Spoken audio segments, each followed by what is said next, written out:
قابض بہت زیادہ ہے، خصوصاً ہماری جو اوپر جن سے مخالف تشریف فرما ہے ہماری بہنیں، کہ جو ویسے تو ناقصات العقل کہلاتی ہیں، لیکن میرے آقا صلی اللہ علیہ وسلم نے ارشاد فرمایا، یہ صحاح ستہ کی روایت ہے کہ میں نے ایک عقل مرد کی عقل کو عورت سے زیادہ لے جانے والی اور کوئی شے نہیں دیکھی ہے۔ تو ان کے ناقصات العقل ہونے کے باوجود کرامات کا عالم یہ ہے۔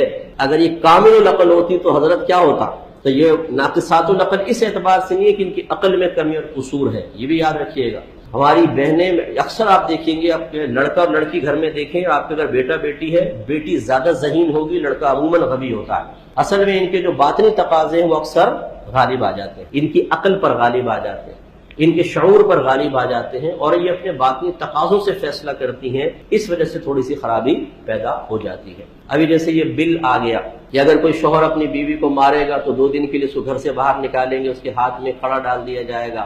اب اس میں اگر یہ واقعی بل پاس ہو جاتا ہے، جس کی امید مجھے نہیں ہے کہ یہ ہوگا، اگر یہ بل پاس ہو جاتا ہے تو آپ خود سوچئے کہ جو خواتین کہ اللہ تبارک و تعالی نے اپنی حکمت بالغہ سے ان کو حق طلاق اسی لیے نہیں دیا کہ اگر ان کے ہاتھ میں ہوتا تو شاید مرد طلاق دیتے ہوئے تو 3 سال غور کرتا ہے، عورت 3 منٹ بھی نہ لگاتی اور وہ فوراً اس کے پاس سے آزاد ہو جاتی اور بعد میں سر پکڑ کے روتی رہتی۔ تو یہ اصل میں گھروں کو توڑنے والا ایک معاملہ ہو جائے گا۔